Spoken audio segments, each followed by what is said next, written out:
Yeah, I am refreshing it.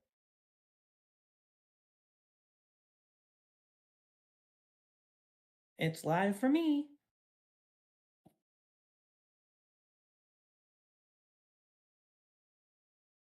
It's live for me. Okay. Just need to be sure the audio was going through. Hmm.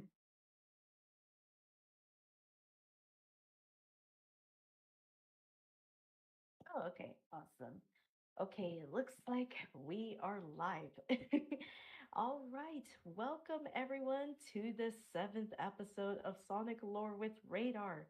And as you know, when an appropriate time to do a stream about Shadow the Hedgehog's lore because Sonic Movie 3 has been out more than a month now. um, but of course, since this is a specific character's origins, just be sure that you ask lore questions about Shadow, since we will be talking about Shadow. And I believe Radar, you want to wait on the movie lore for Shadow for a later stream, I believe. Oh no, no. Now that the movie is currently out on digital, pretty much the spoiler embargo has been lifted, so we can talk about Paramount Project Shadow. Okay, awesome. So pretty much anything is game now since Sonic Movie 3 has been out, and you guys can ask Radar about Movie Shadow's origins because there are some similarities and differences. So, all right. Here is I'll start out with the first question, Radar, for you in regarding to Shadow. I'm very curious to know, what were those gears in Sonic X Shadow Generations, particularly Shadow Generations, where whenever Shadow collects something and it gives him a Doom power? Do you think you can explain that? It's pretty simple to know what the Doom Gears are all about. They are essentially, gameplay wise, they're essentially in the same vein as the Portal Gears from Sonic Frontiers. uh, Especially since Shadow Generations is built on the same engine as Sonic Frontiers. In case it wasn't obvious, with White Space being more of a open zone compared to Sonic Generations, where it's just a side-scrolling hub. Um, but yeah, the Doom Gears open up the power ceiling devices, and they are often collected um, after certain points of the story. Um, yeah, one is obtained after completing all of Space Colony Arc, the other after all of Rail Canyon, the after the Bio Lizard, another after Metal Overlord, and the final one after Mephiles. Um, there's it really is that simple, and the the Doom gears are often designed with the different Doom power sigils on them. So each one that Shadow collects has a different design on the front. Um, so they are specific in comparison to the portal gears where they are more plentiful since you get them after completing, challenges, defeating the guardians, and yeah, it's a different system but also similar.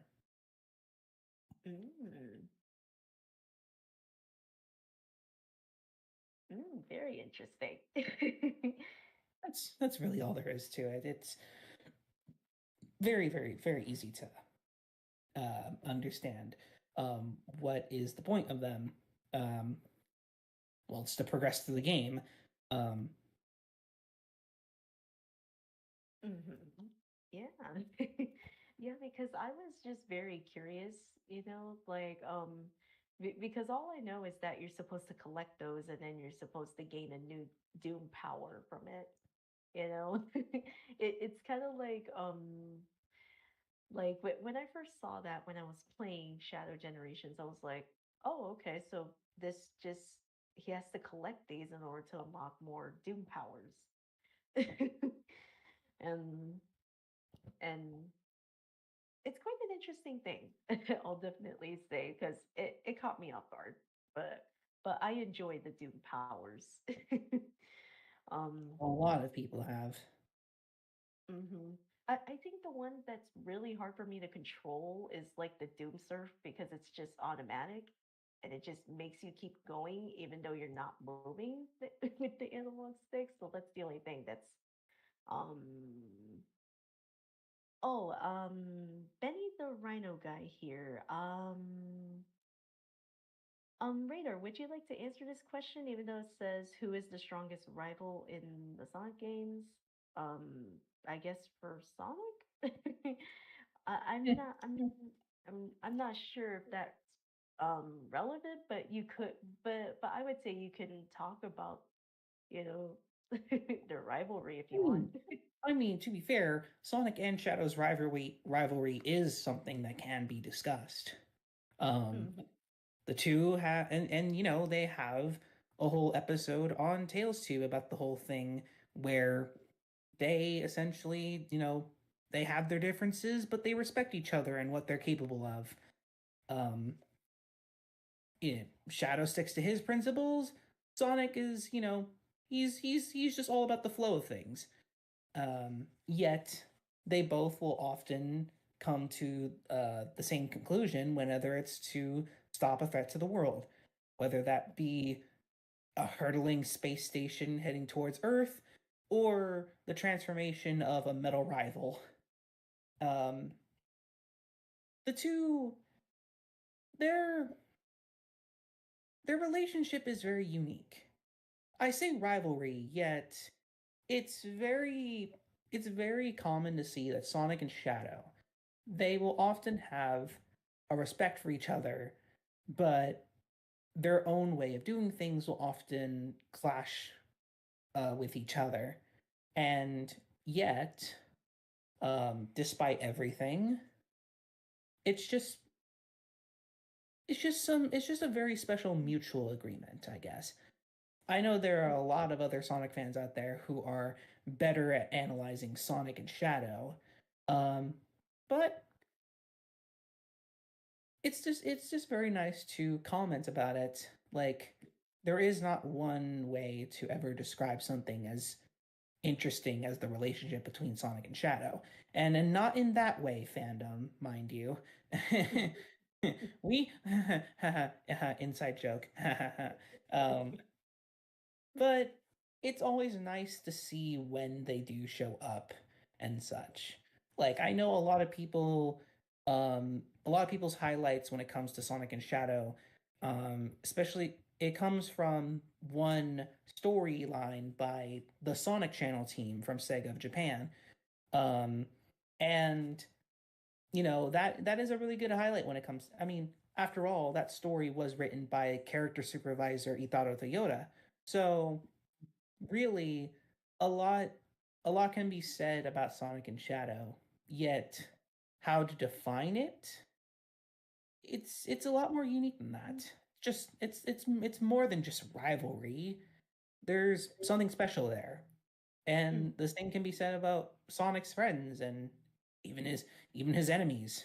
Even the relationship he has with Eggman is unique. Mhm. Yeah. That's just my understanding. Other people will have it better thought out than I do. I'm just, I'm just the fan who just, hey, look at these characters. Aren't they cool? Wow, check it out. They have a whole game. Isn't that cool? Look at their clashing with each other. Look at them fighting. Mhm. Look how one hedgehog ones up the other and such. Mhm.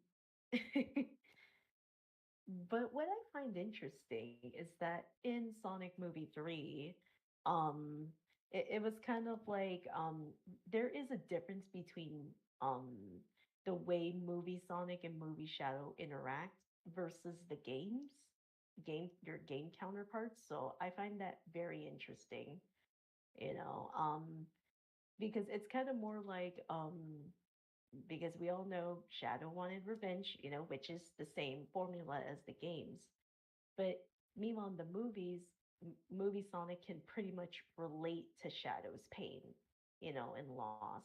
And this is something I talked with Andrew HV and Doom the Mean Queen for my Team Serenity reviews Sonic Movie 3, that the difference is that Sonic can relate to Shadow, and and the fact is that Shadow asked Sonic in the movie that, like, did your pain ever go away? And they said no, it didn't. And he's like, but there's something that's more powerful than that. You just got to remember the love that you had for Maria. And it's like that's what you got to hold on to. And I think that was very interesting, like this is like another way that, Shadow has respect for Sonic. That's kind of what how I interpreted the scene. um but but yeah, since we're on the topic of the movie, I'm very curious, Radar, about the fact that of the different changes to the story a bit. Like, I'm pretty sure that it was pretty self-explanatory in the movie, but for those who didn't really understand,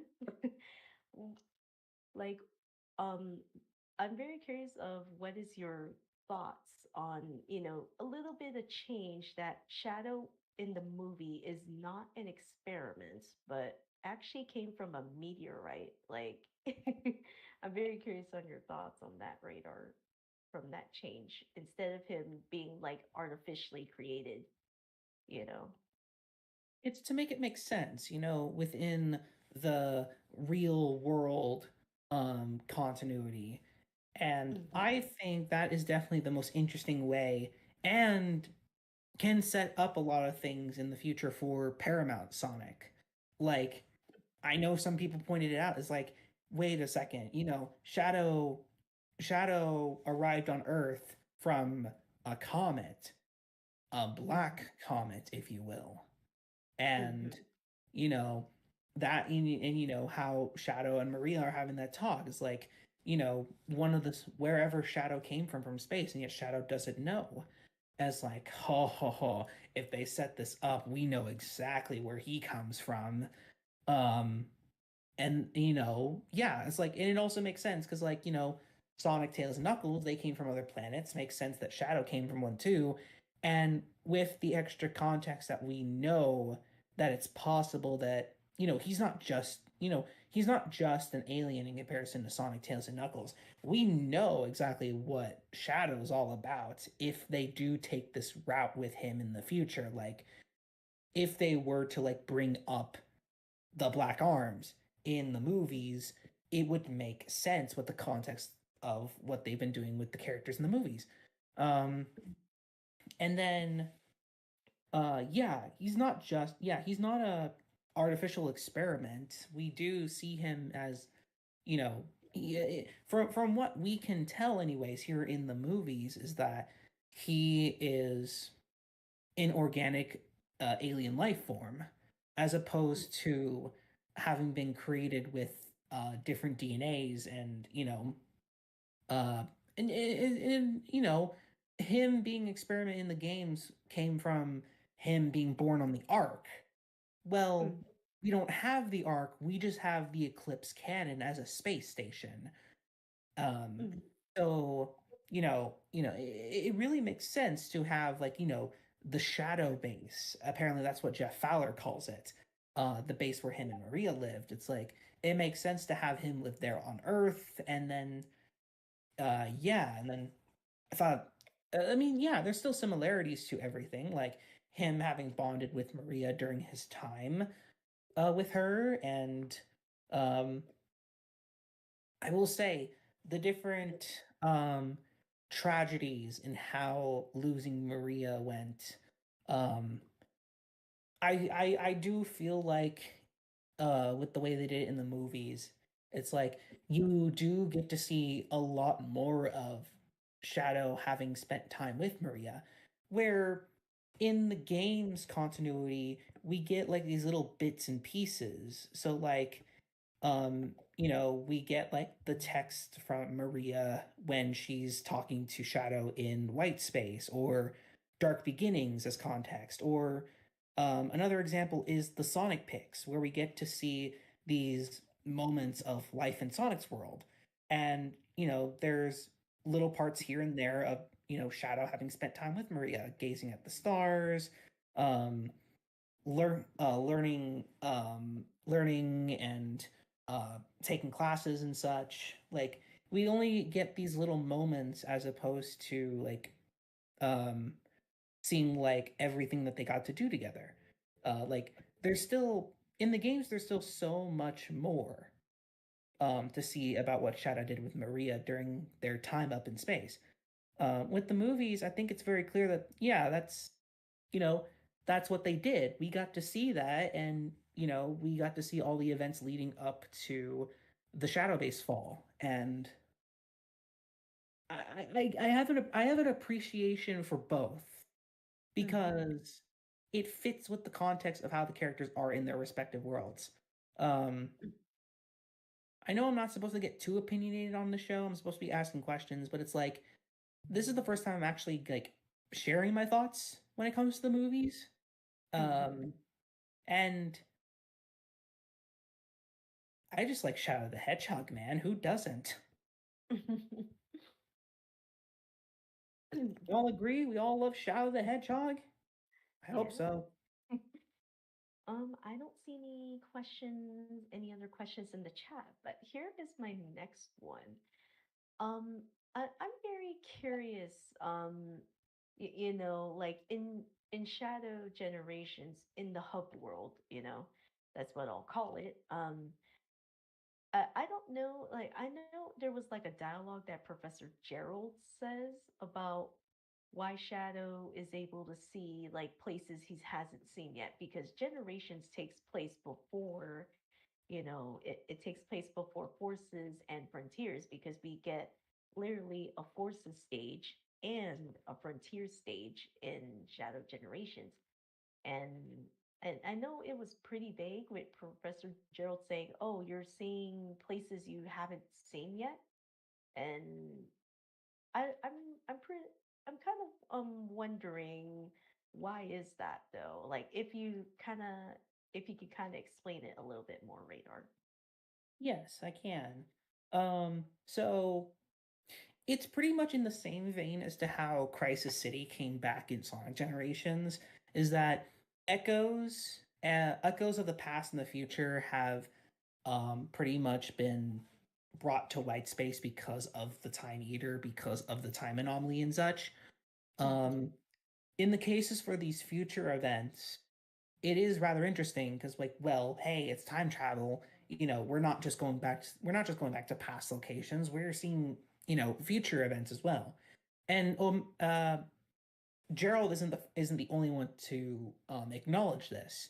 I believe that if you there's a certain part of the game where you can talk to Omega, and he acknowledges that there is egg tech present at Sunset Heights that is unknown to him, and he deducts that it is of futuristic technology.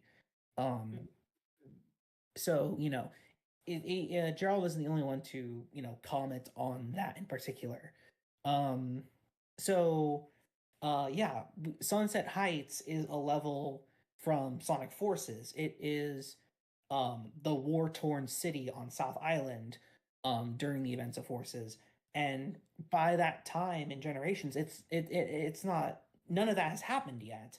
Neither has the events of Frontiers, where in that case, um, on Chaos Island, the only way for the main volcano to erupt is that Sonic completed the pinball minigame inside. So Shadow was going through like the time of the events of Sonic Frontiers. It's just that because of white space being outside the flow of space and time, nothing really happens essentially.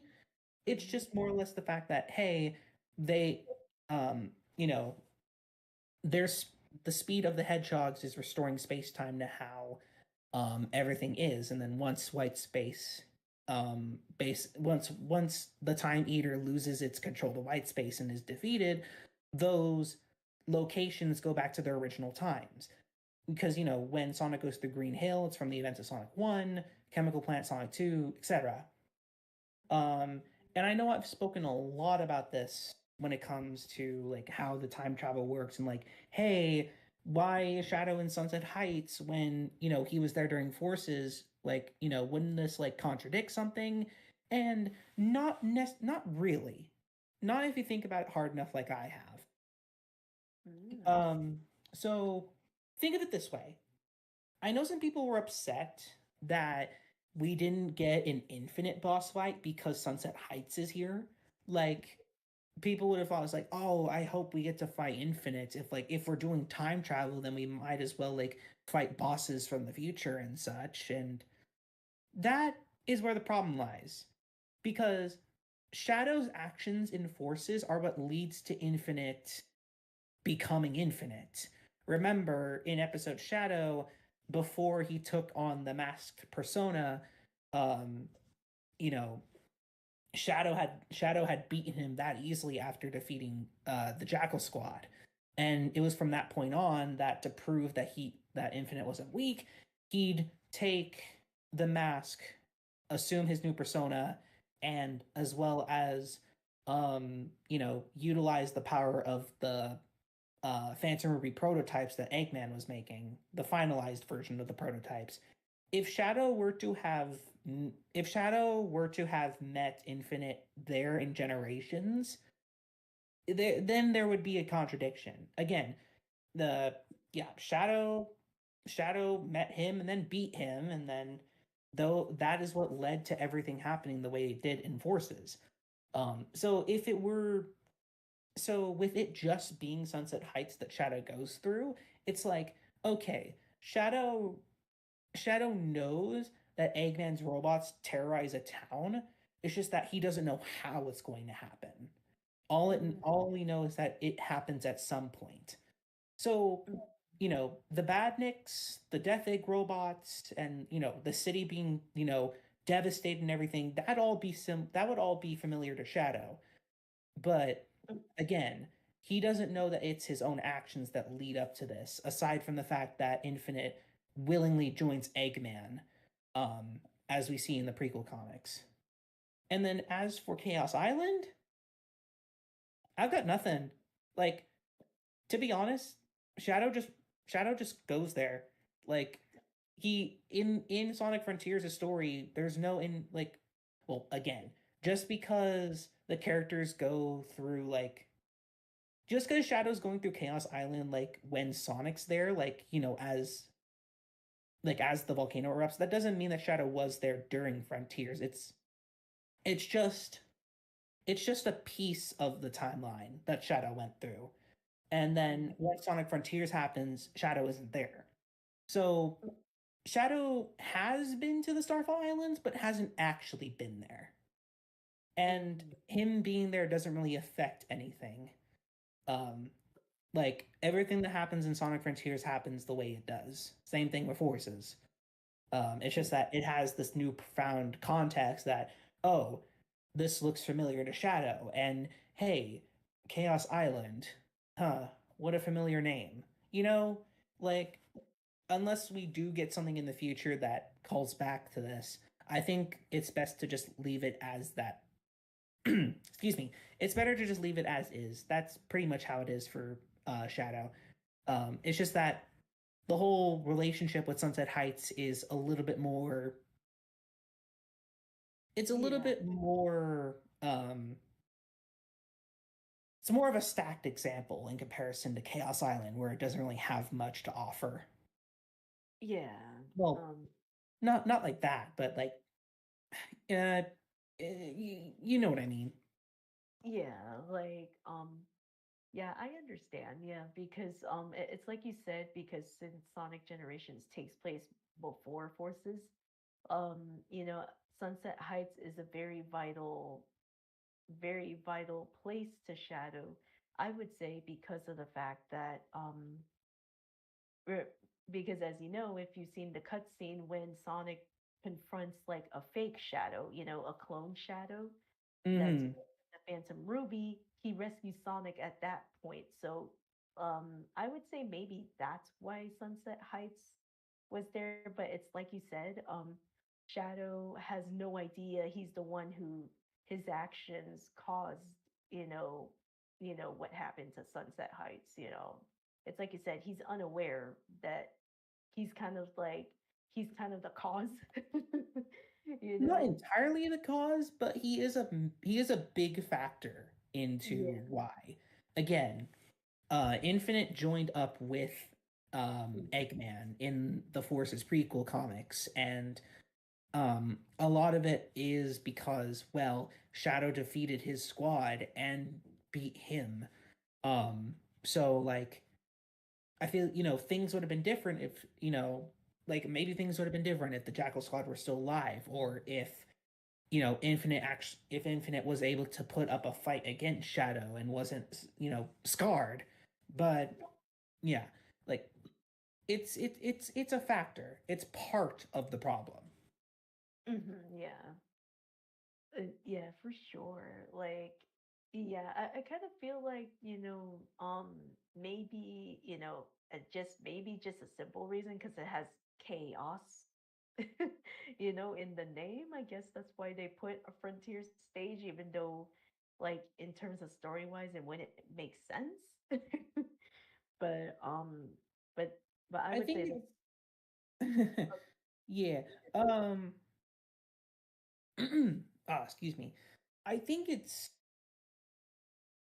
because I was thinking about it, it's like, oh, there's like it is interesting that Chaos Island is here because like there's definitely like different there's definitely like different levels that could have like if they didn't choose to go with the you know future like if they didn't do future time traveling and just stick with past locations um because sorry my the gears are turning um there's definitely would have been other levels that could have fit to like replace the levels that Shadow went to, and like I know like some of us were talking about it in another place that Prison Island from Shadow the Hedgehog could have been an interesting like level, because that's the thing, Shadow Generations doesn't feature any actual like levels from Shadow the Hedgehog. Um, Aside from the fact is like Black Doom and the Black Arms are like a big presence in the story. It's like there's Shadow the Hedgehog elements, just not levels specifically. Um, Mhm. Prison Island would have worked because um, Doom Morph needs the corruption in order for it to work. And Prison Island during the events of Shadow the Hedgehog, because of, after being blown up and the toxic waste being spilled into the rivers, like that could have been the corruption that Doom Morph could have used around. And yeah, it's like, and hey, two birds with one stone, because Prison Island is also a location from Sonic Adventure 2, so that works really well, especially. Um, and in particular, I know people really would have wanted to have seen Westopolis, but now that we know is that the Westopolis remix that was made for Shadow Generations turned out to be for the Tokyo level in for Movie Shadow. Um, Mhm. Me personally, um, me thinking about it when it comes to Shadow the Hedgehog, um, I would have wanted to have something like a little bit like very very unique, like um I can't remember like what is like the big, because like each level tends to have like a big emphasis on the doom power. So like Kingdom Valley is very much utilizes Doom Surf, Radical Highway, Doom Wing, um like I said, Doom Morph and Chaos Island. um I feel, and I just feel as though is that if we were to find something that could have used like all of them, like for like a Shadow the Hedgehog level, again, just as a hypothetical here, um, perhaps they could have used something like,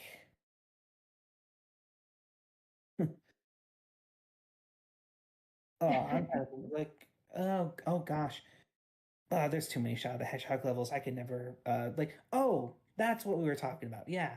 Like like not to diss on Radical Highway. It's radical, but I know that some people would have wanted to have seen the Black Comet return. It's a time travel adventure, so it would have made sense that Black Doom brings the Black Comet back and such. And again, not to diss on Radical Highway, I'm very glad for its utilization, but considering the fact that we go to it three times before in Space Colony, Rail Canyon, and Sunset Heights, I feel like I feel like it would have made more sense to have kept Radical Highway as those sections in particular. And then yeah, the final one could have been Black Comet, or at least the boss battle with Neo Devil Doom could have been Black Comet. Mhm. Um, this is just like, hey, what if, It's like I'm not upset at how Shadow Generations was put together. I really like a lot of the ideas and such. Just, a game about Shadow the Hedgehog, we definitely need more Shadow the Hedgehog. Mhm. I don't know, I'm trying to make Yeah. sense of it all, but it's like, are we talking about the character or talking about the game? I'm talking about both. They're all named everyone's named Shadow the Hedgehog now. Oh, ooh, it looks like I see something yeah, I see a question in the chat by Pre-Tourist Boy.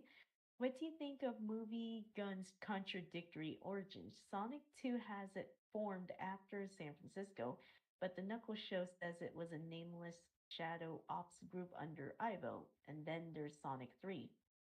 Oh. Yes, okay. That is something I can talk about. Because when people,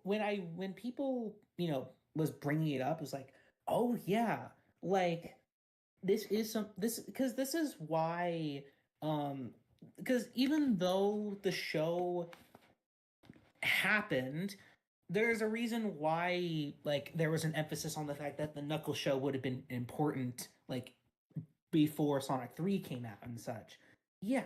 So, for context, in case people don't know who haven't watched the Knuckles show and kind of just went from 2 to 3, um um Gun existed, but it was essentially not known as Gun prior to this. Gun existed as a pretty much just simply as a part of the US government, where it was a shadow ops program and such.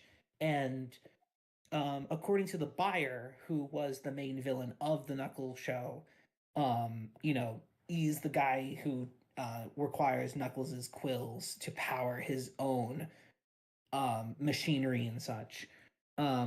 He said that he worked under Robotnik because Robotnik was in charge of the ops program at the time of Sonic 1. But after he went chasing after Sonic, lost, and was sent to the Mushroom Planet, it's exactly as Commander Walters told Tom and Maddie at the end of movie one, is that yeah, no, yeah, Robotnik never existed and will never exist. Like, yeah, they shut down the Shadow Ops program and it's as the buyer said, they were going to terminate anyone that was part of it, and the buyer had barely gotten away with just barely with the skin of his teeth. Um, but after, but then pretty much after that, they repurposed that Shadow Ops program into Gun. But basically, the contradiction comes from the fact is that Shadow Base, where Shadow and Maria were living in Sonic 3, it has the logo of Gun, when Gun in particular didn't exactly exist until Sonic 2, or prior to Sonic 2, because they were planning for Operation Catfish, um to lure Sonic and such.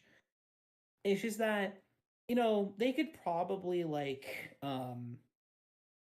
yeah, because yeah, yeah, because that was 50 years ago, so it wouldn't have made sense and such.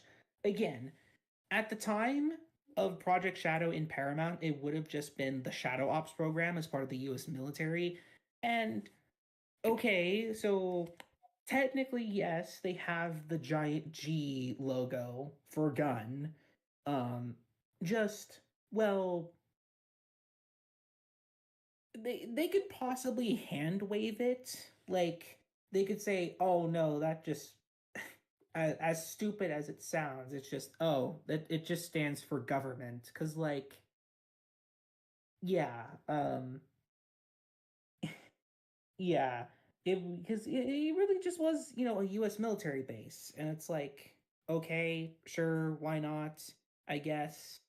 Um, Again, I know that there's like other like bloopers and details and other things that were kind of thrown around during the events. Like, yeah, um,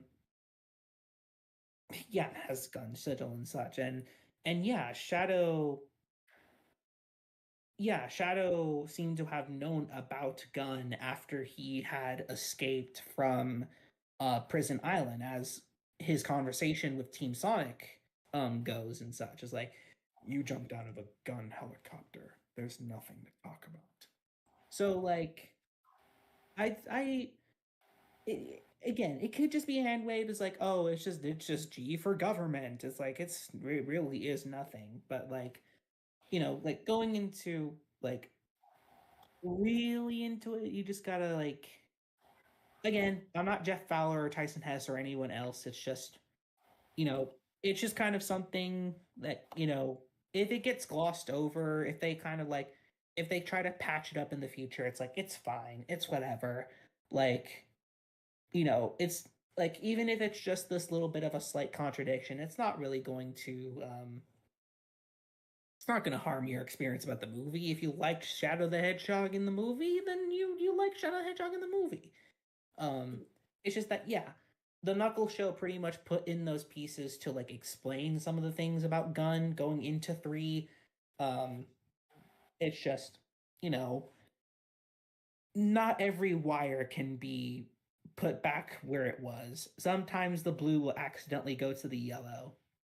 Mm-hmm. Very Did I just interesting. make an Among Us reference? I probably did. Anyways, let's move on. Mhm.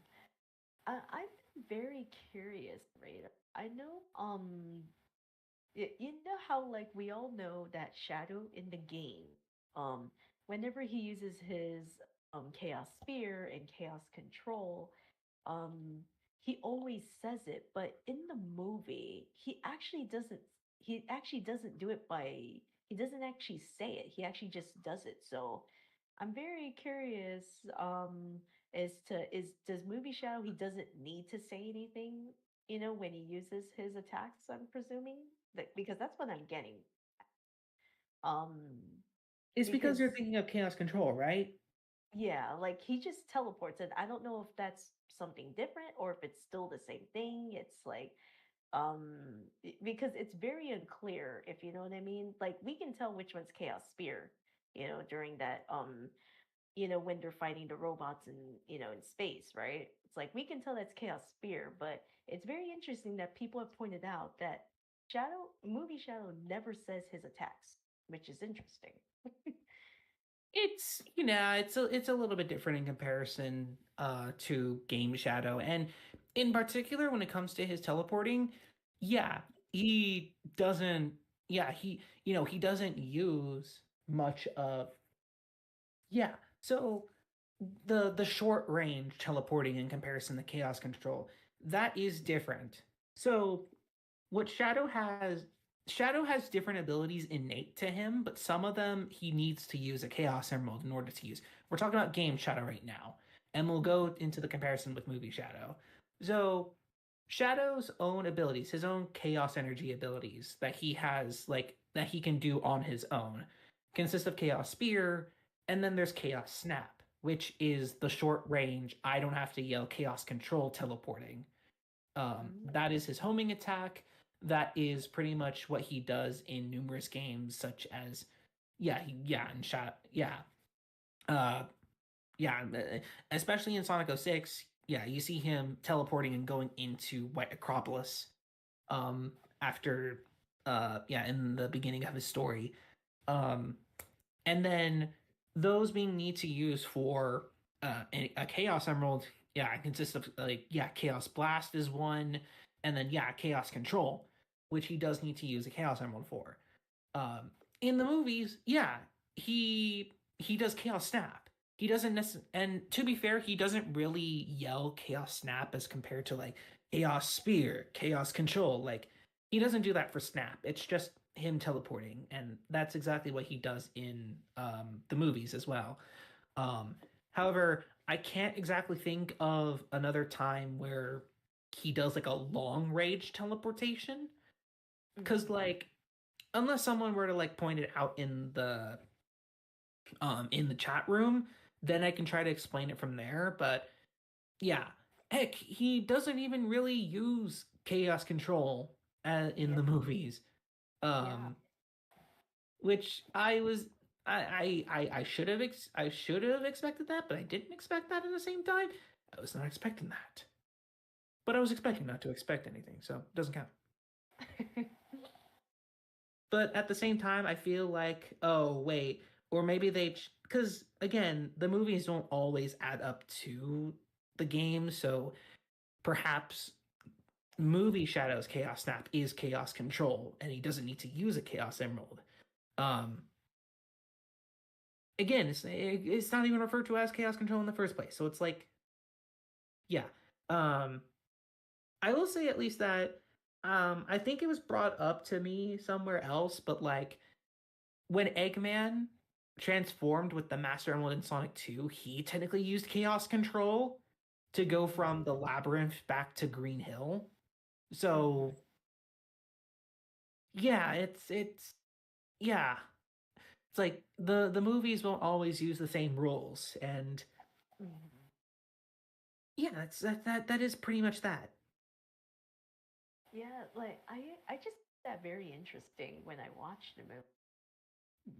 It's very interesting. He doesn't say his usual thing, and I know some people on Twitter were like, I've noticed that he never said chaos control in the movie. And I'm like, that's a good point. like, so I'm not sure if if he'll actually ever say it if he actually has the mm, Master Emerald, I guess, because or something. But because I just found that an interesting detail because we all know, like like fans expected movie Shadow to shout his attacks, right? When he says Chaos Spear, but he never did, which is very interesting. So maybe it's like you said, the movie's continuity is a little bit different, um, where he doesn't really need to say it, he just does it. So, but you could say it makes him very much more unpredictable because the fact is that he was able to take Team Sonic down very easily because they're like, oh, he can't take all three of us at once, and he just took out each of them, and they're like, oh man. um, but but yeah, like I just found that an interesting detail in the movie because I know at least in the Shadow Generations movie DLC, at least we hear Keanu Reeves Shadow actually say chaos control when you use it. So That in particular is because technically it's not movie Shadow, it's game Shadow who took on the form of movie Shadow. Like mm, basically him adapting to the Paramount universe and such. So mm, I guess in some non-canon sort of dimension hopping adventure that it's very hard to because as far as I'm aware, the DLC for Movie Shadow is just, it's just an add-on.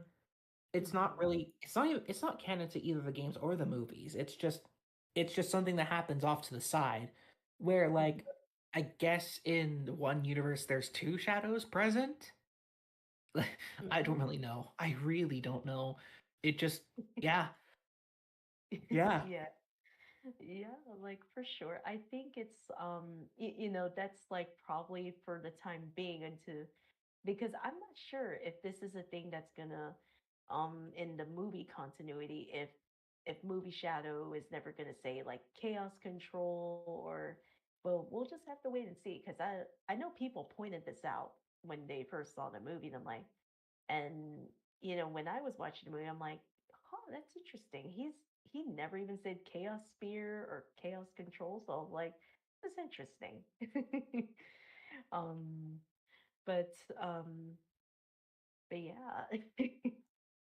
um, okay, let's see. I don't see any questions in the chat.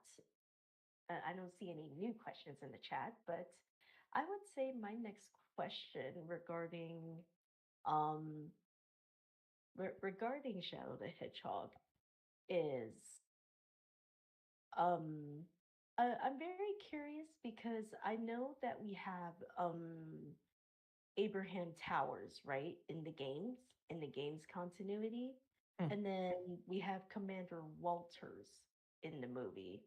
So I'm not sure if they're supposed to represent the if Commander Walters is supposed to represent Abraham Towers or he's just like someone similar but a lot more sympathetic because Commander Walters is a more sympathetic character than Abraham Towers was in like before Abraham Towers was more sympathetic, but I don't know, are they or I feel like they're like two completely separate characters even though they're both under gun. So can you explain about the two different characters? It's really not that hard to figure it out from here. Is that, yeah, Walters is pretty much the movie equivalent to Towers. Um, I know that I know that like during the process of naming Abraham Tower, because he didn't have a name prior to Shadow Generations. Um, Ian Flynn was wanting to have finally, hey, let's finally give him a name. And Commander Walters, considering it was part of the movie canon, it was pretty much out of the question for like bringing it over to Sonic. At least that's what I remember. Anyways, that's what I remember from him talking about it on his podcast. But also that, as a joke, in the process of naming him, like Ian said, hey, think because well, if we can't name Walters, what if we named him Oliver Garden? Because that would have worked very well. Um, and and then past the joke and everything, Ian had brought up Abraham Tower. It was a name that he had given him during the Archie series, which he was contracted with for Sega, and they pretty much agreed from there to have used it. Um, so yeah. Um, so even though they are two completely different characters, they fill the same role in their respective universes. Um, and then well, yeah, there really isn't much of yeah, you are right. It's like, yeah, Walters is still serious, and there's just a slight, just like tiny minuscule percentage of goofy when it comes to the Olive Garden thing. Um in comparison to Abraham Tower, who is very, very strict, very stern, very committed to his role, and you know, um, but at the same time, it's like it makes sense when it comes to their characters, especially when it comes to Sonic 3 in comparison to Shadow the Hedgehog. Um, like Tower was a child when Shadow was being made, and when growing up on the Ark with alongside Shadow and Maria. Whereas in the movies, um, he was already an adult working for the special ops program at the time, and um, uh, yeah, and that was when Shadow and Maria were living in the base. So like, it's there are differences, but there are also um, similarities there. It's like um, well, some similarities in a sense, because like in the movies, yeah, um, Walters was the reason why Shadow was put into stasis, and Shadow held much of a grudge to um, Walters. Where in the games, Shadow doesn't really think much of Abraham, at least not during the time of when he was a kid, and definitely not during the time in the present. So yeah, there really is just, you know, there's differences here, there's differences there, there's similarities here and there. It's just yeah, but at the same time, yet they still filled that same role. It's not them being the same character, it's them being commander of the Guardian Units of Nations, essentially. And uh yeah, having relations to Shadow. Um so Yeah. that Yeah. that yeah, that really is just the gist of it from there. I can't say that there really is much I can say off the top of my head. Um so like I really want to say more. It's just that well, you put them side by side and it's like, They huh, pretty, yeah, okay. like it's like you said, they pretty much fill the same role, you know. But there, of course, there's the differences. It's like you said, as we all know, Abraham Towers was on the ark, and grew up alongside Maria, and he always thought Shadow was a freak, he said it in the Dark Beginnings animation, in episode 2 in that flashback. And then, meanwhile, like you said, with Walters, he was already a young adult, because we see it in that flashback where Maria was like moving in. She was trying to find her room, and then he was like directing her to her room. So, Hmm. and of course, another difference is that like Walters was more sympathetic than Towers because it took a long time for Towers to like, okay, like, To actually get around the Shadow. And mhm, all it took was an alien invasion that helped make Shadow in the first place. mhm, yeah, because, Whereas, you know, Walt we see it in the movies like despite the fact that the gun soldiers had orders to take down Shadow, take them away from Maria and Gerald, um Walters tried to stop them in any way he could, and everything happened the way they did, so like there was nothing Walters could have done. yeah, yeah, for So sure, it's not only that Walters was more sympathetic, but it's like he also had like a bit of guilt for what had mhm, happened. yeah, Just a little bit. mhm. Like, I think also, but that's what makes Walters a more rounded character, though, because like, him feeling guilty, at least because he's like, man, at least in a way, he's very understanding why Shadow is the way, why Shadow wants revenge, and he's well aware that Shadow gave him a glare, like, as soon as he sealed him away, and he's like, yeah, he's uh, like I said, I feel like Walters is just more understanding, of Shadow's feelings. That um, yeah.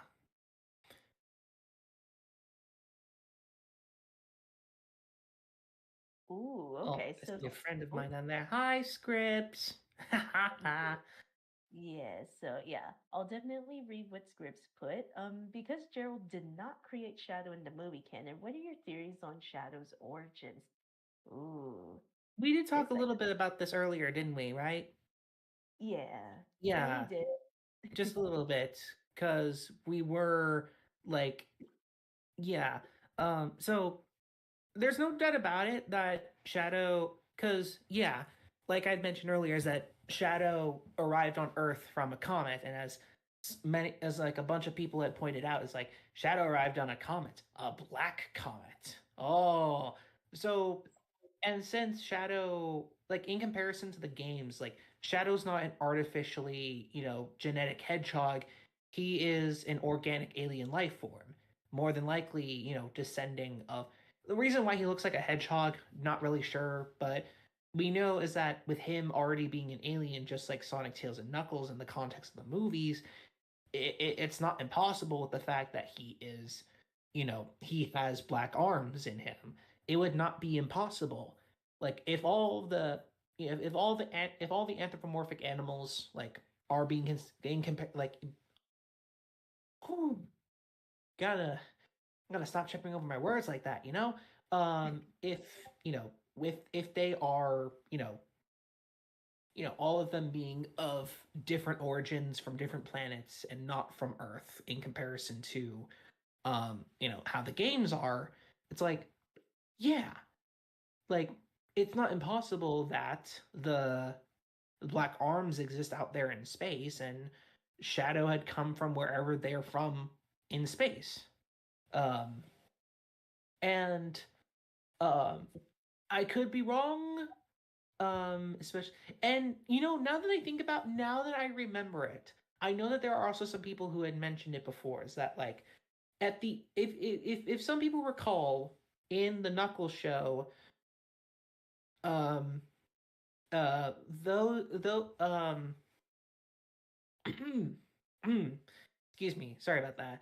Um, so like at towards the end of Knuckles after the bowling tournament, um the ESPN announcers had mentioned it's like, oh, there was an extraterrestrial who had visited the National Bowling Stadium like 50 years ago, or like some from that time ago, and it was yeah, that's the same year that Shadow had arrived and everything. So it's like, and we see that Maria and Shadow had escaped to the surface to be outside and on Earth. So it's like it's got me curious. It's like, okay, um, like,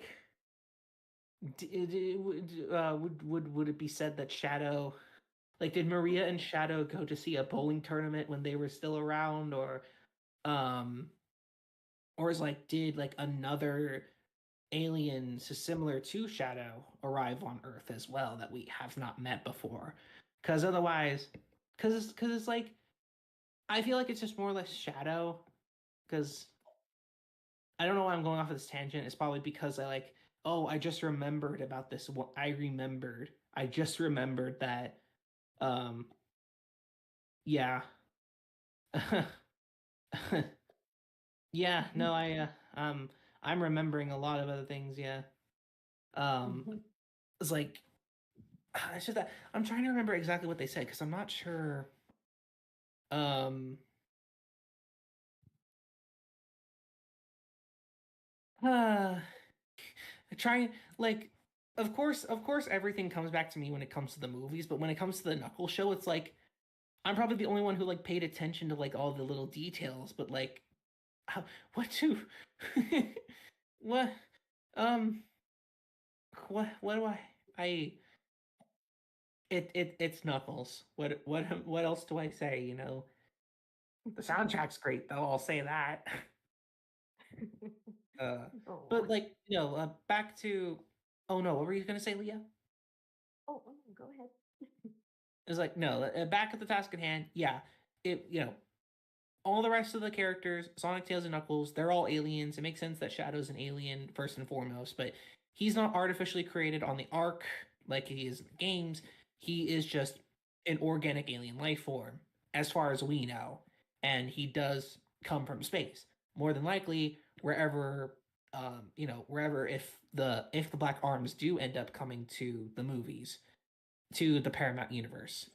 Um, so that is that is pretty much that. So yeah, actually now that I'm reminding myself, yeah, I'm looking here. Yeah. Um uh yeah. Sorry, yeah, I'm looking back at the yeah, I just looked back at it. Yeah, okay. So not the okay, so yeah, I looked back at Knuckles. Sorry about the stammering. I was trying to look back at the scene with the ESPN announcers.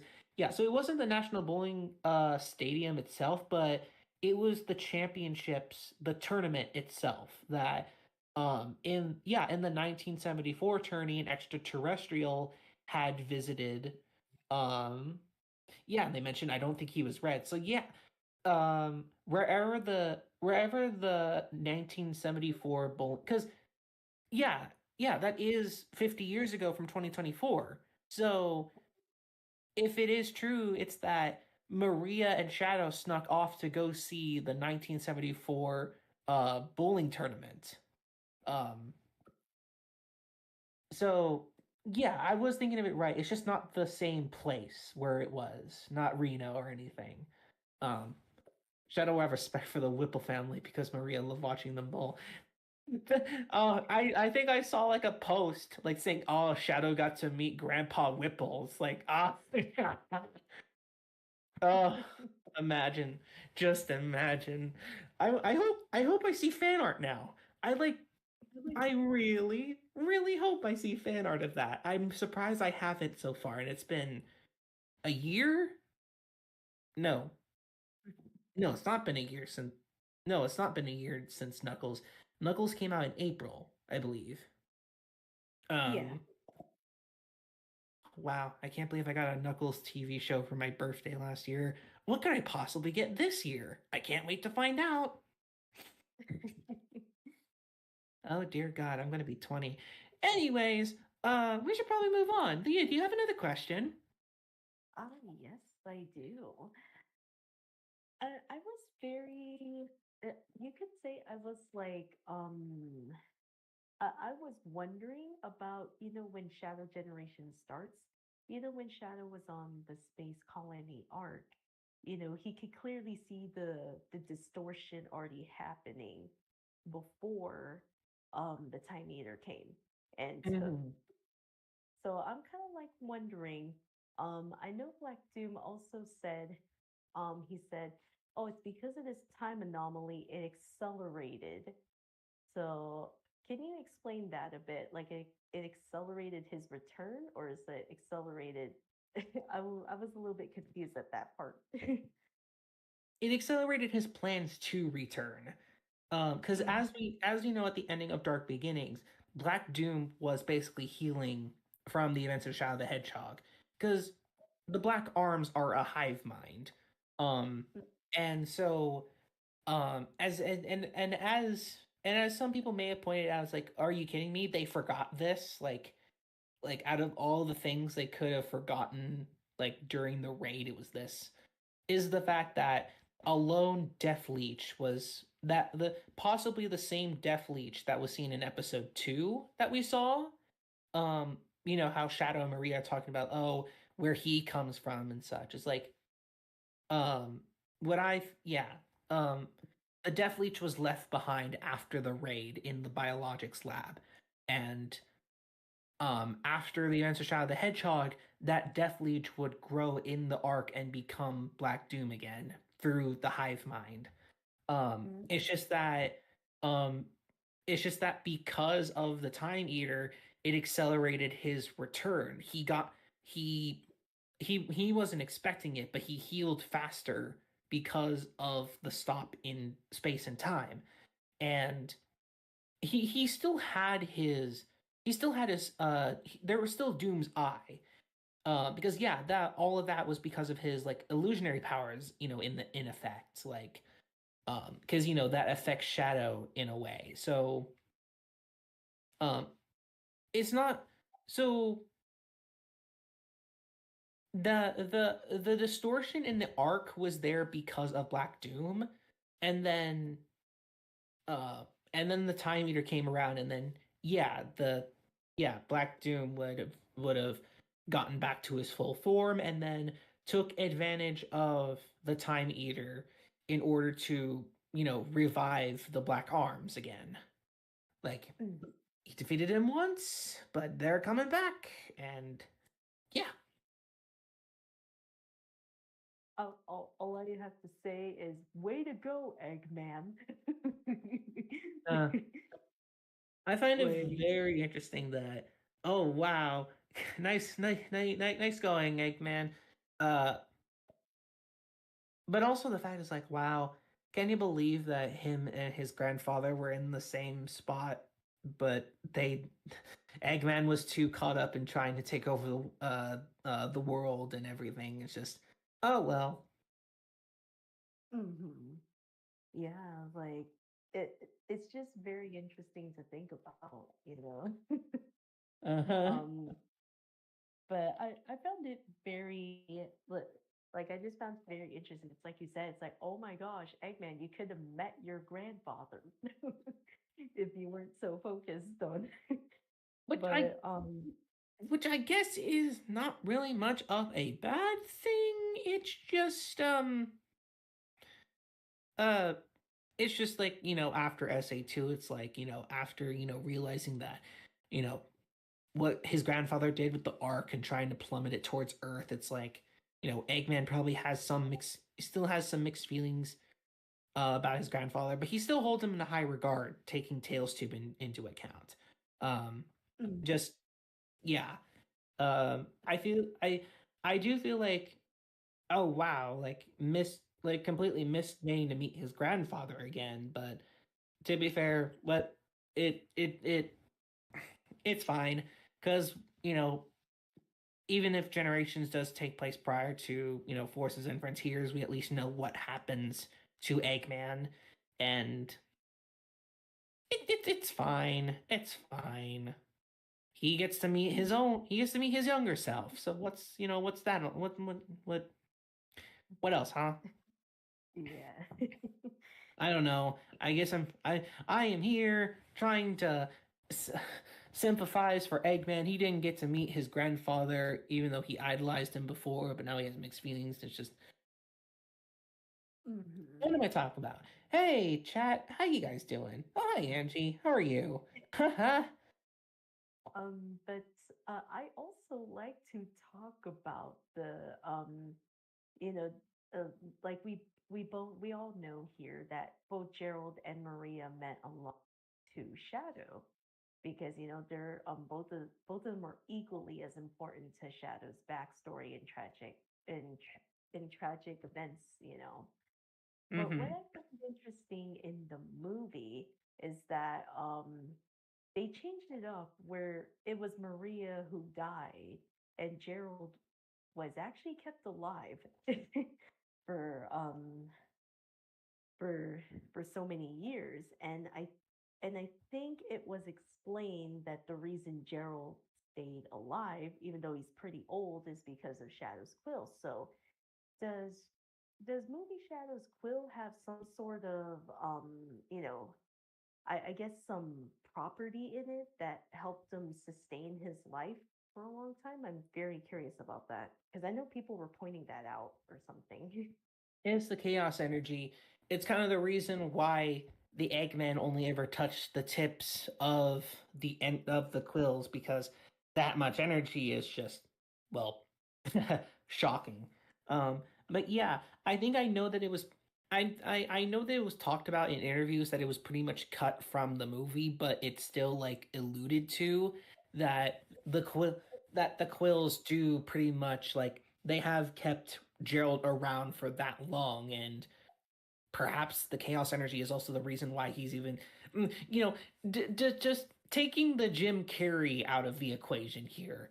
That you know, it's the chaos energy that's allowed him to even be this agile for 110 years old, and it's possibly even alluded to with the fact that because it's also alluded to as to why Eggman even survived the giant Eggman Robo fall from Sonic 2.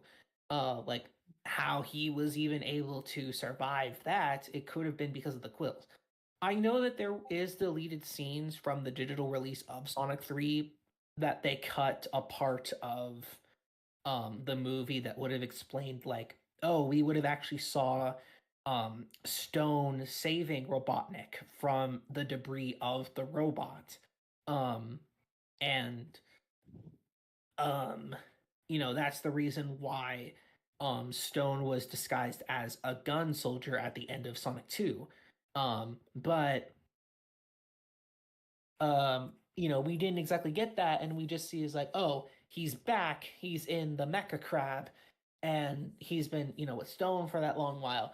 I think it was also going to be explained that they were kind of like Because it wouldn't, because I guess it makes sense. They had to keep with the continuity, but it also wouldn't have made sense at the same time. Is that they would have had they would have had a different outcome where like Eggman and Stone were traveling around the world away from Green Hill in the crab. And then they end up at Mexico for a time. I think like in between Sonic 2 and 3, it would have been 4 years, it said. And Mhm. well, Eggman and Stone going to Mexico would have explained like why Eggman was so enamored by telenovelas. But um um oh, sorry about that. Need to drink water. But yeah, it's like it wouldn't have made sense in that and yeah, that's why they changed it out in the later part of the final release of the movie. Which again, I wouldn't have minded if they like trimmed a few things to make it fit better. Like, you know, there's definitely a lot that would have been different. Like, I think there was like a yeah, there was like storyboards that came out that I'm pretty sure they were leaked, but it was part of the development of the movie where as as Shadow is pushing the eclipse where Shadow is pushing the eclipse cannon away from Earth, there would have been like this like it would have been like there would have been like a time traveling segment or something like that where be yeah as Shadow is moving the yeah Shadow is moving Super Shadow as he's moving the eclipse cannon away from Earth is like things are reversing around Eggman or something like that, or at least that's what I remember from it. I never really look into leaks. Um so so yeah, it's like definitely a lot of interesting things. And I we all still had fun with the movie as is. Just as that um there's still a lot that was unexplained. Probably if it's like the whole gun thing all over again that I had mentioned earlier. So yeah. Mhm. Yeah. I know with yeah, because I saw some deleted scenes, that would have explained a lot. About because I know a deleted scene was that it showed Agent Stone rescuing Robotnik from the rubble, from all that rubble, you know and I think they said that in that deleted scene that he broke a lot of bones or organs or something like that. Like, Yeah. Yeah, I think that was mentioned as well. yeah, so um, gave it a little bit more context, but I'm happy and satisfied what we got for movie three. um, ooh, okay. I see another question from Scripps. Do you think Shadow will have a big role in Sonic Crossworlds, or do you think he was just in the teaser because of the Year of Shadow? Mm. Yeah, I do. Yeah, I really uh yeah, I do think it was for the Year of Shadow for the advertising. It's like, oh yeah, because at the time of Crossworlds being announced, it was yeah, at the time of Crossworlds being announced, um it was before Sonic Movie 3 came out. So um I mean, I would not be opposed to if Sonic Racing Crossworlds is more like if it does have more of an emphasis on Shadow, because apparently, fun fact for you guys, apparently the year of Shadow doesn't end until the end of Sega's fiscal year. Um, yeah, so that is something I found out recently. Like, just oh, hey, look at my timeline. What's going on? It's like, what do you mean? Yeah, Sega's press release stated that the Fearless Year of Shadow is following Sega's fiscal calendar, and that means that the Year of Shadow doesn't end until March 31st. So we are technically still in the Year of Shadow, which is which is pretty much the reason why it kind of started like after Q1 2024, I think. Um, because like Year of Shadow like started like it only really kicked off by like yeah, it kicked off by April 9th, and yeah, the year doesn't it's not technically over just yet. So um so for anyone prior to March 31st, you guys are still able to celebrate um the Year of Shadow. Shame for anyone past that though, including me, because I was born in April. Yeah. Very. Okay. I have questions in the chat. So basically, my next question is I know, I think someone pointed it out in the movie when Gerald, Maria, and Shadow were escaping from the gun soldiers. I think someone pointed out, I think, wasn't that Shadow's chaos energy in that thing, in that glass tube that the soldier shot? And um yeah, I'm like thinking that's Shadow's chaos energy that was in there. Like, I Yes. just okay. Because I noticed it. So I was like, Yeah, okay. no, that is like Shadow's built up chaos energy. Because if you notice in the flashback, the gun soldiers' weapons are being powered by Shadow's quills as well. It wasn't always just a thing, you know, it wasn't always just a thing with gun having, um, like having chaos energy powered weapons and such. It was like, yeah, Shadow's Shadow's contributions for Gerald and the science and the researchers and everything. It's like it's as Walters had said, ushered in a new age for humanity, and yeah, with the chaos energy and such. So it's pretty much it. Yeah, Yeah, it makes it even more tragic too because like Maria ends up dying from that explosion, in the movie, and it's like, wow, that's more salt to the wound, if you know what I mean. like like they were like trying to, they were like harnessing his power, and then the, a gun soldier just pretty much just shoots the glass tube, even though Walters was trying to stop him,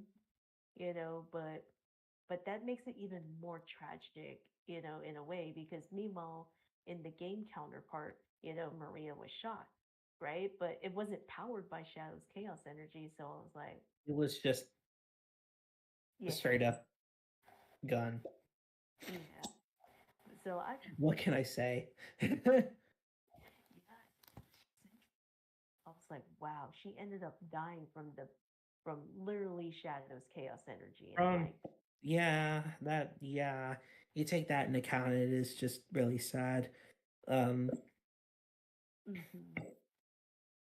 is But like it like yeah, gun caused it, but Shadow provided what was going to happen. It's like this is another thing of what I was mentioning earlier when it comes to Shadow's actions being a factor in things to come. As we mhm, know, yeah, Shadow's actions and forces is what leads Infinite to become what he became with his mask and the Phantom Ruby prototype. Here, Shadow stored up his energy to, to provide to Gerald and the scientists, but ultimately it would also be the cause for the devastation of the base, even though Gunn did accidentally. I will say that they were trying to aim at Shadow, Gerald, and Maria, but it was an accidental misfire towards the canisters of the chaos energy. mhm. Not blaming it, not really just gonna say, I'm putting all the blame on everyone. It's just Yeah, yeah, it is yeah. yeah, it was. I'm the one But just realizing all this actually. Huh.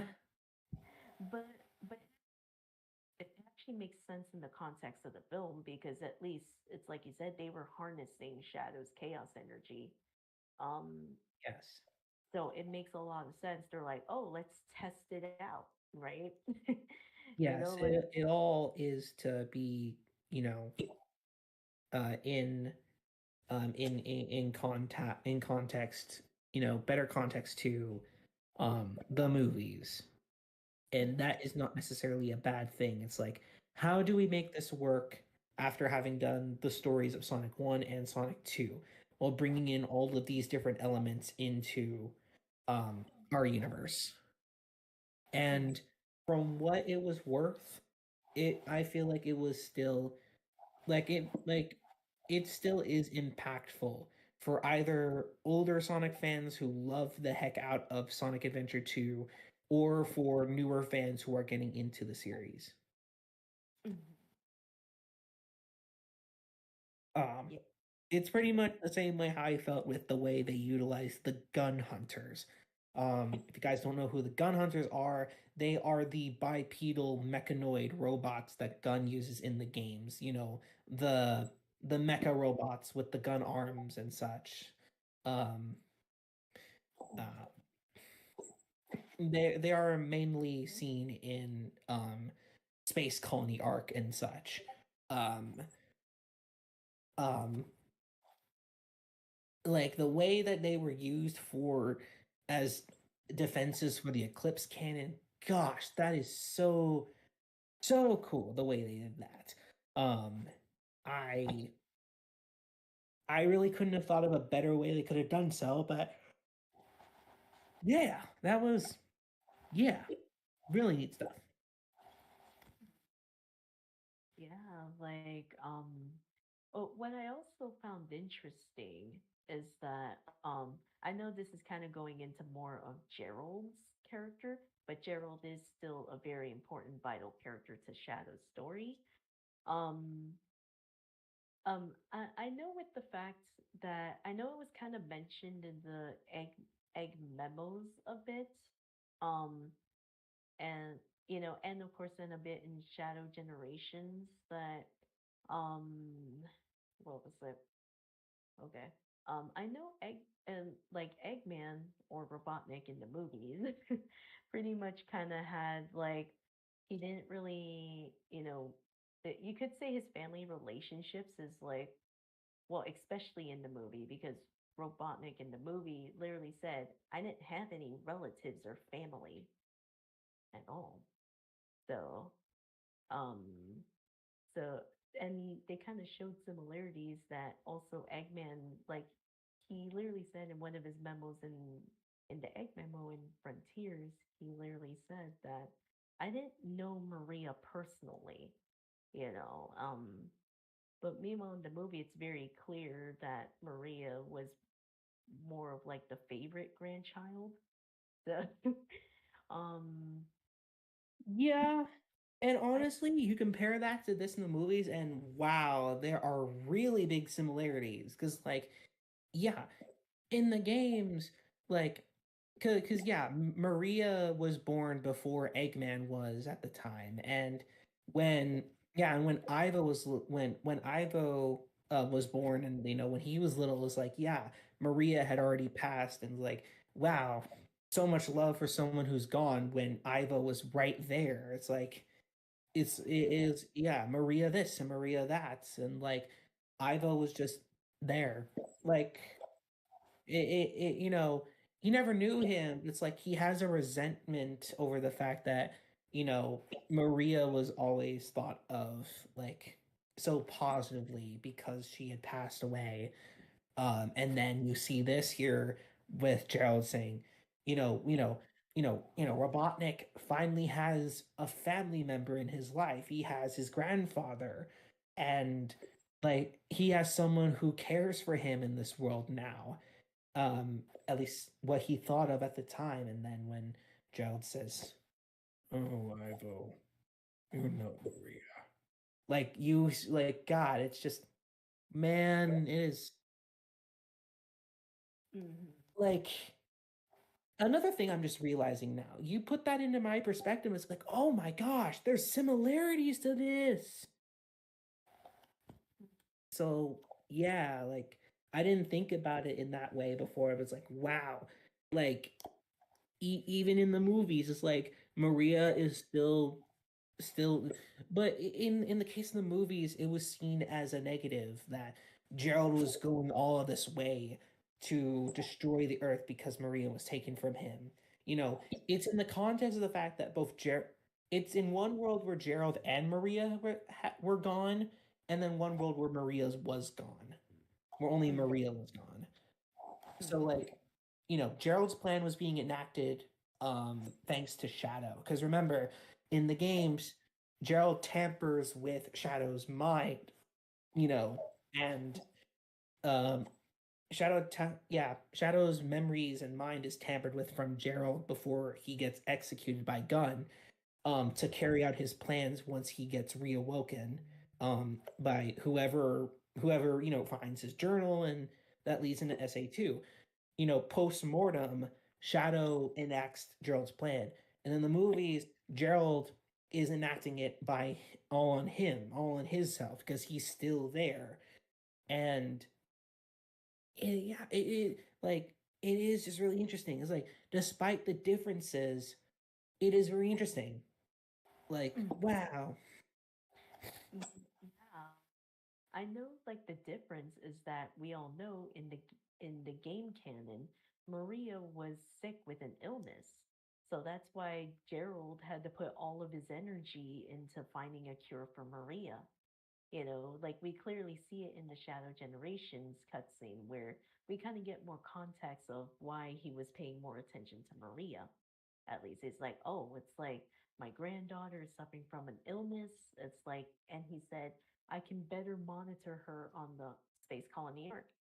Meanwhile, in the movies, there's no indication that Maria was sick because all the stuff that she did with Shadow in that bonding montage clearly shows she's not sick. It I doesn't think seem to have tired her out, or there doesn't seem to be much of like we don't know if um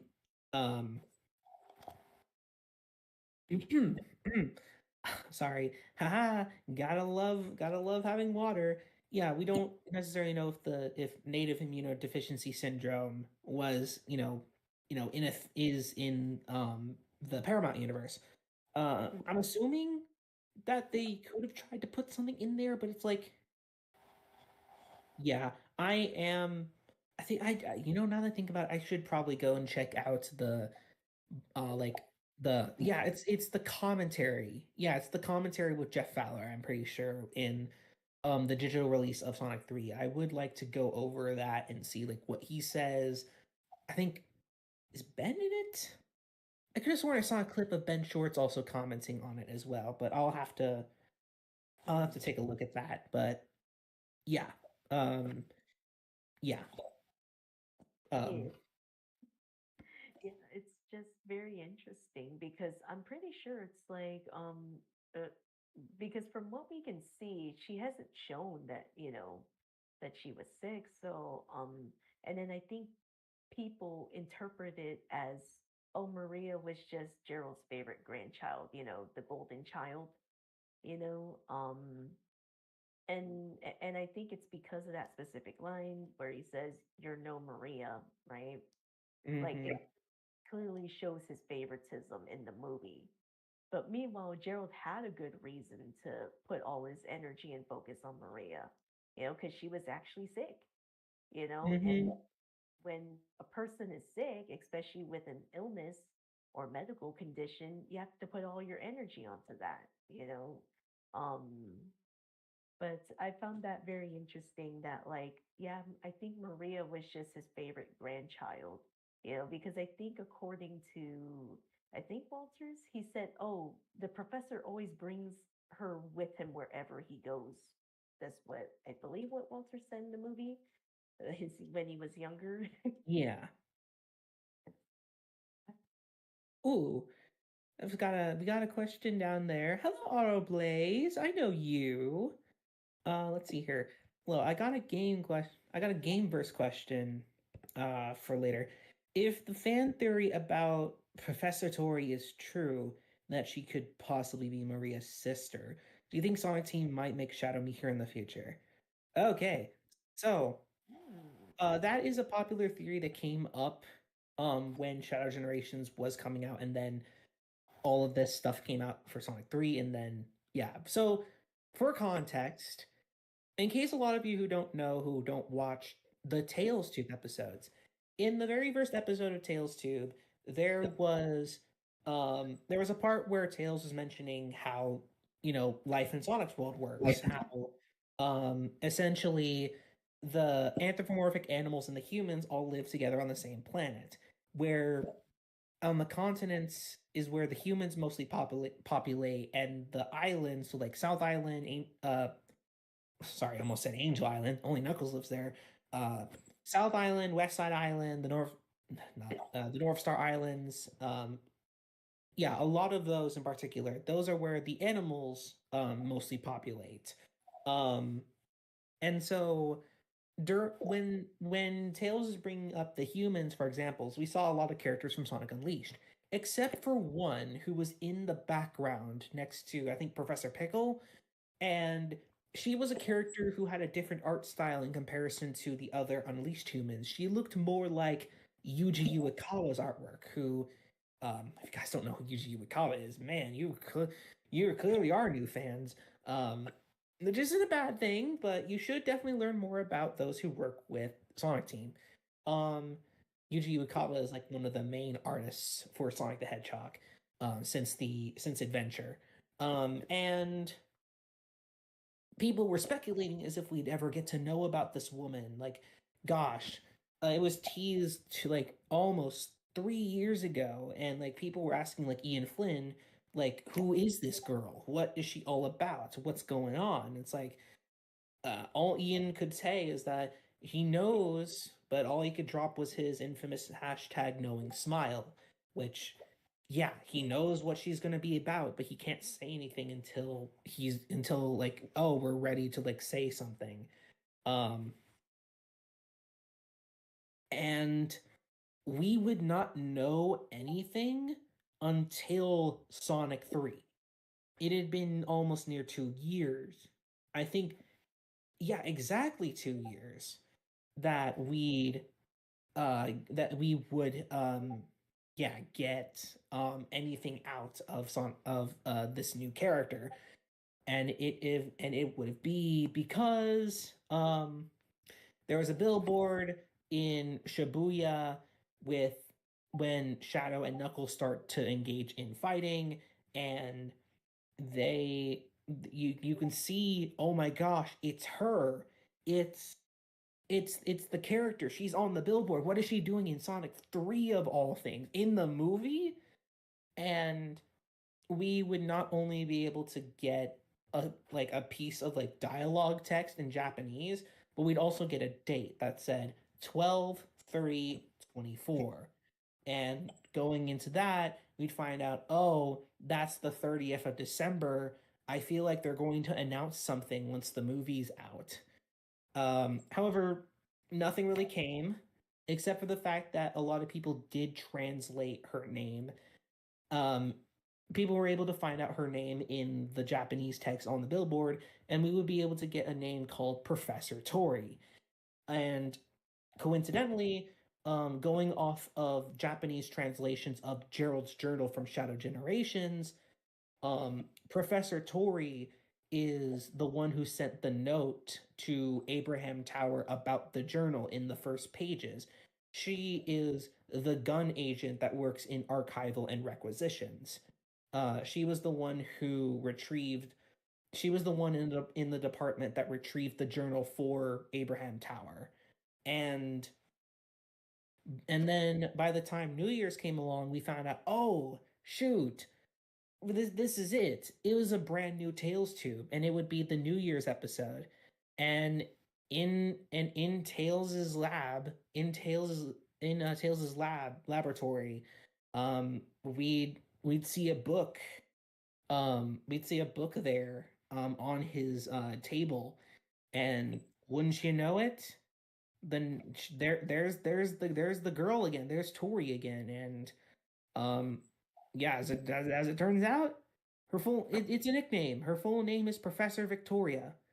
Um, apparently she had published her own book, and it's really interesting that they're still stringing us along a little bit.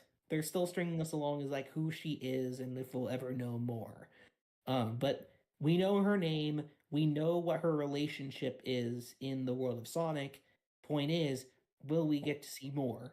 And uh, yeah, I know. Yeah, because some people are trying to like pinpoint it out that maybe Sonic Racing Cross Worlds will give us something about her. Um, but we'll have to find out and see. But now that I've explained the context of Victoria, I will now go back to Otto Blaze's question, in which there has been the theory that Professor Victoria may possibly be Maria's younger sister, because that is something we find out in Shadow Generations that um, in as it's in the text dialogue when talking to Maria and in Gerald's journal. um Maria's parents have another kid while Maria is on the ark. And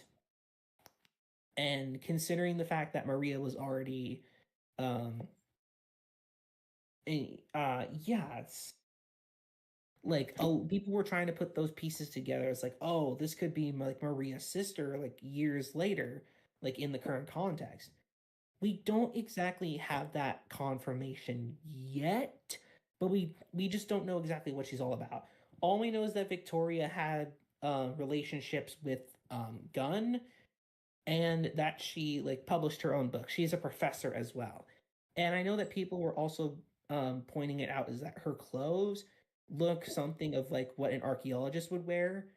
And that is something that you know people used as evidence because between Gerald's sons, who are respectively Maria and Ivo's dads, they had his love for Gerald's love for archaeology and Gerald's love for robotics were split between the two sons, and obviously, though the family that went down the robotic path would lead into Eggman, and the archaeological path of Gerald's family would lead into Maria's dad, essentially. And if it is true, Victoria is another remnant of the archaeological part of Gerald's family, of the Robotnik family. But that is just a theory. We don't know if we are going to find out if she is a Robotnik or if it's just a pure coincidence. I do feel like we will get to know who Maria's sister is. Just if it doesn't turn out to be Victoria, we can at least hope to know that it may be other family members in particular. Because considering the fact that Eggman is meant to be in his late 40s, as confirmed by those over at Sega of Japan, I would not rule out the fact that the Robotnik family is still around. I just wouldn't be opposed to like, will we see them? Will we not? Who knows? But if Victoria does become a Robotnik, like if we do find out that she is a Robotnik, would she meet Shadow? We will have to see on what Sega decides. Whatever Ian pitches, what Evan pitches, even as well. It's because from what I can tell is that Evan drew her in the Tails Tube episode. So we will we'll have to see. We will definitely have to see. Yeah, because at the end of the day, it's it's Sega who calls the shots. They're like, they can they can suggest, like you said, Evan and Ian, because they work closely with Sega. But at the end of the day, Sega's the one that approves that. Okay, it's like, well, but yeah, like I found it so crazy that they literally had Professor Victoria cameo in movie 3, and it's kind of like, it's like, are they indicating something? Or is it just as a fun Easter egg because they know Sonic fans have been theorizing about this character?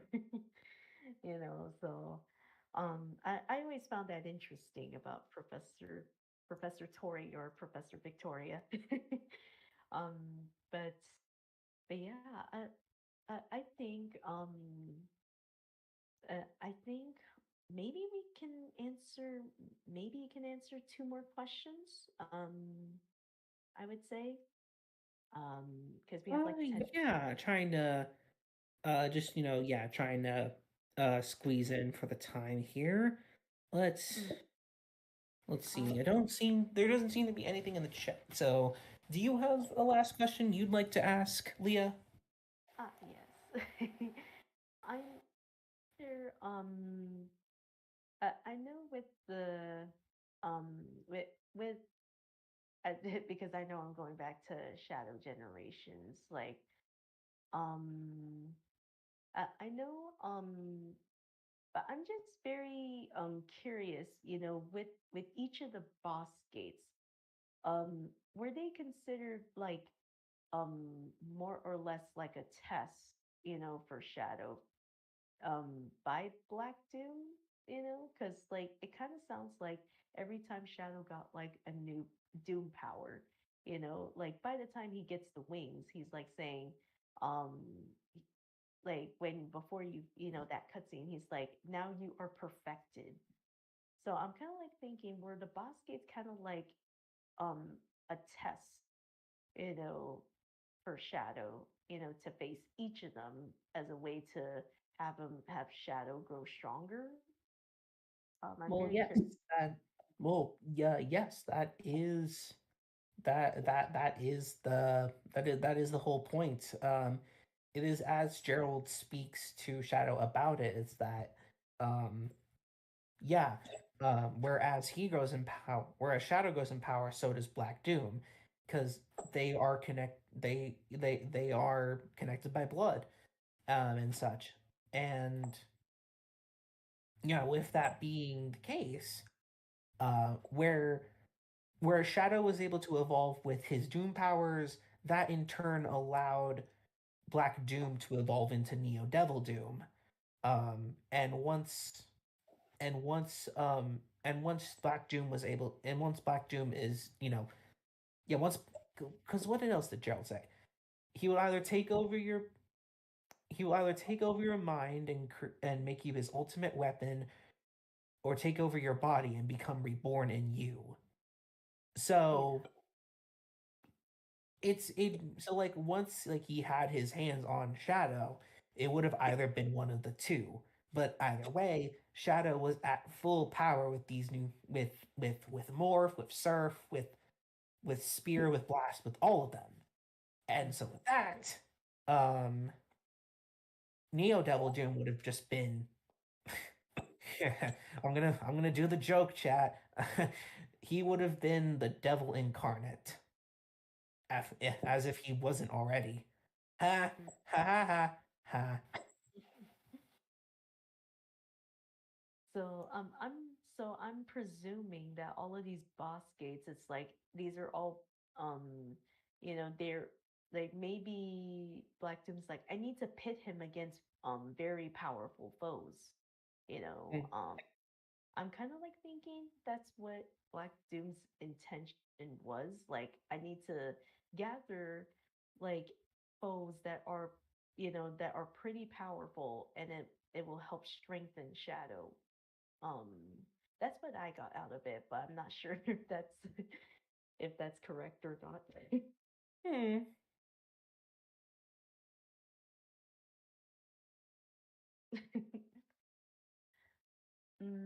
I don't see any other new questions in the chat.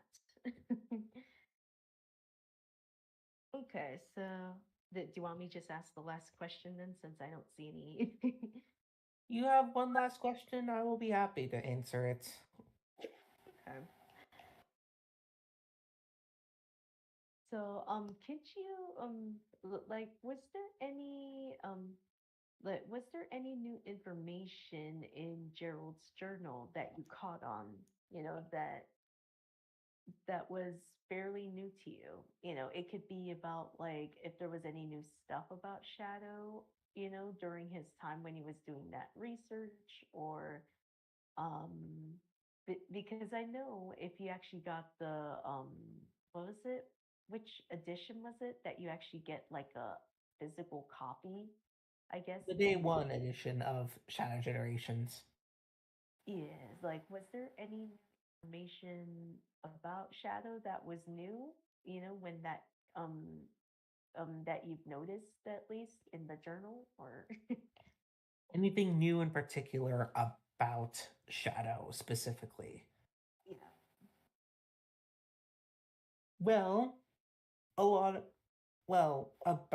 well, I can say that in regards to Project Shadow in particular, is that we got to see like all of these different sides and like a lot of like how everything came to be. Like a lot of it was new because we had like a lot of the context in pieces, but we never really got to see like, oh, from this, like from point A to point B and such. But about Shadow himself, I'd say that the fact that Maria helped design his shoes and the limiter rings, I found that to be a very, very cute thing. And the fact that Maria was like an artist herself. So, like her helping her grandfather um to, help,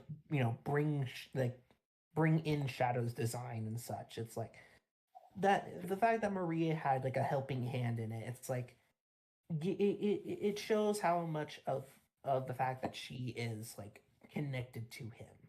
They they are just like it's yeah, it's just like yeah, Maria's involvement with Project Shadow, because you would have, this whole thing was for her. This all of like at the time, like Shadow's being that Gerald wanted to bring, it was for Maria to help heal her, and she had a helping hand in her own cure. And I think that is it's really charming. And yeah. Mhm. Yeah, because it's like you said, we only got it in pieces, and we had no idea that Maria was designed the rings, and Shadow shoes. It's like, oh, this is new. um, because you would think like, like if like someone with an illness, doctors always recommend that you shouldn't overexert yourself, depending on your illness or condition that you have. But it is Mm. very interesting information to know that Maria like helped out, at least helped her grandfather with it. And also, we also learn that in a cutscene in Shadow Generations that Maria came up with Shadow's name too, which is also very interesting. Hmm. Because we would have assumed it was Gerald, right? Because he was the one that literally created Shadow and stuff. And it's like, oh, so she It was named him. Project Shadow to begin with, but you know, Maria wanted to name the project itself Shadow, and given Mm, it that context. Um, like there's a reason why, at the start Project Shadow started off as the Bio Lizard and such. So yeah. mm, yeah. Looks we are out of time. um, of course, let's give a huge applause to Radar for answering my questions and of course your guys' questions I about Shadow the existed. Yeah, like it was really great that we got to actually do this episode since movie 3 came out, and it's really good to actually compare like the movie lore to the game lore because there's like some drastic differences in the movie. So um but yeah, I want to thank you guys for tuning in to the 7th episode of Sonic Lore with Radar. I am currently in the works for the next Lucky Charm podcast. As well, I'm in the talks with the Cartoon Hotspot for the next episode, and I'm also still in the works of getting the next Q&A. but right now it's going to be under secret right now, as I'm hoping to get this specific guest. But also keep on the lookout for the next Tangle and Blaze. I know it's been a while since we did a Tangle and Blaze because it's just, like the VAs are very busy nowadays, so it's definitely hard to get a date down, but stay tuned for that. And any other upcoming live streams and video content on my YouTube channel. So don't forget to like, share, subscribe, and turn on that bell notifications for upcoming live stream and video content. so so yeah, I want to of course give shout out to Chris here for live streaming as well. Thank you, Chris. um, and may you all have a wonderful day. So yeah, stay tuned for the next upcoming live streams, everyone. Bye. Cheers, everybody.